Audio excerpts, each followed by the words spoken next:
Hello there, beautiful people. Welcome back to the channel.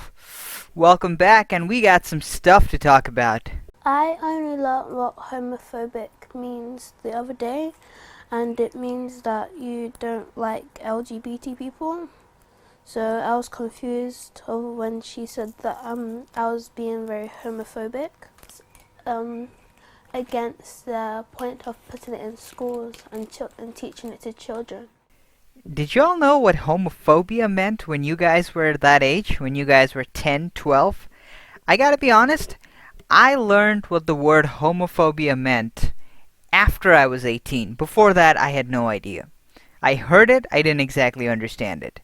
Use children into saying, "What are you?"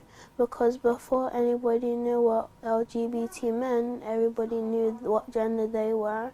But now people are confused and they're saying that they're bisexual and trans because they're confused, and people are trying to say it's okay. But before all of this happened, they were completely confident of who they were, but now they're not. Now, obviously, she's a little confused about what gender identity and sexual orientation is in this particular case. And the reason why she's a little confused is because she's 10! She's 10! I didn't even know the difference between gender identity and sexual orientation. Even in my early 20s, I couldn't distinguish it. As a matter of fact, the only reason I got to know about gender identity over the last several years is because of the SJW movement around the non-binary thingy. That's when I heard the term for the first time. So, as a 10-year-old, I can't even imagine she's thinking about this.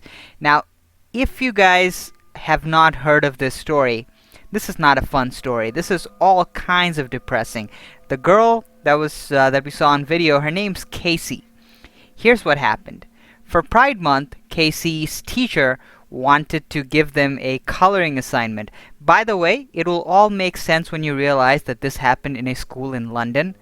My goodness, how the mighty have fallen. The United Kingdom. You guys are all well, our California isn't much better.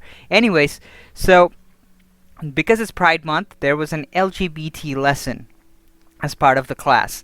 We don't exactly know what the lesson involved, but part of it involved coloring from what I understand.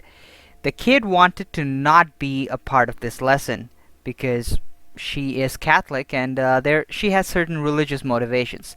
Now, I don't really know how things work in the Western world. I didn't go to primary school here, but where I'm from, generally if certain things in class is contradictory to your religious faith, children are generally asked to not be a part of it. So for example, I went in my school, 99.9% of the people were Muslim.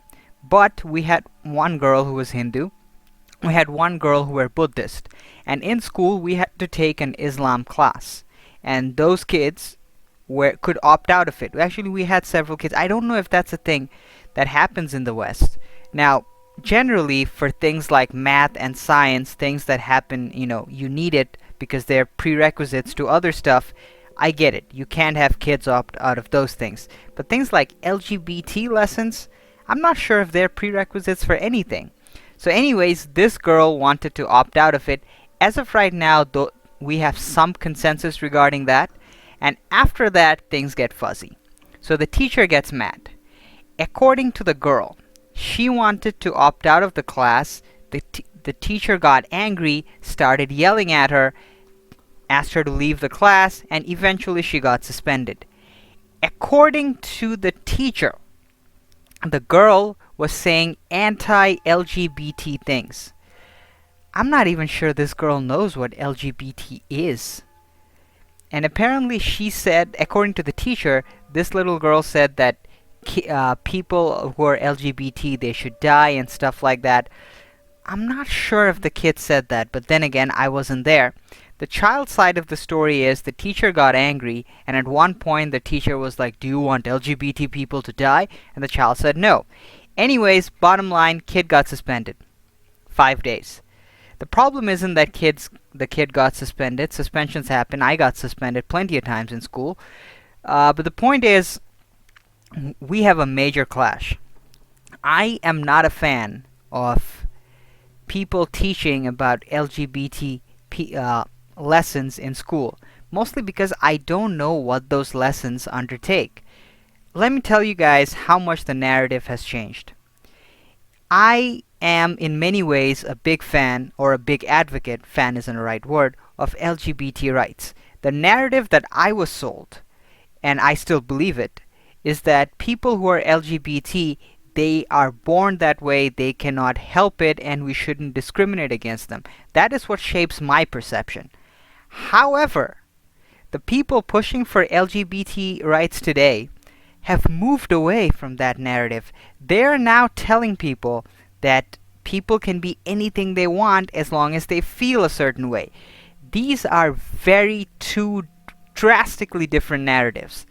Now, whether you agree with one or whether you agree with the other, that's not the point. The point is, shouldn't we at least try to get our understanding straight before we go down trying to teach this to kids? Thing to teach kids that there are different kinds of people and we shouldn't treat people any differently because of certain characteristics. That's teaching that to kids, that's one thing. But if you are teaching kids gender theory from mainstream academia, well, first of all, mainstream feminist academia, if you teach kids some dialed down version of those theories, that's messed up. Feminist academia is fake academia, to say the least. I don't know what exactly is being pushed down the kids. And London might be a very, well, not London, just the city, but the United Kingdom might be a good case study, because we're seeing some intersectionality clash. Just a few weeks ago, we saw a clash between people who are Muslims and they didn't want LGBTQ lessons taught to their kids. Also, I don't think a lot of these progressive multicultural people actually have a lot of black friends. Because in grad school, most of my classmates were either from East Asia or from West Africa. And from what I can tell, people from Africa are way more religious than Europeans or North Americans. So this intersectional retardedness is going to come into some major roadblocks. And I'm curious to see. And also, man, I do not envy this girl and her parents. A lot of people are saying that the parents have indoctrinated the child. I do not think that is what's happening. I might be wrong. The child explains a little bit. My mum isn't telling me to say this. It's completely myself, because my mum's not the one that's going to school to see this happening. I am. So this is my opinion and what I'm saying to stop LGBT from lessons from happening in school, because it's really affecting other kids. Now, that's what the child says.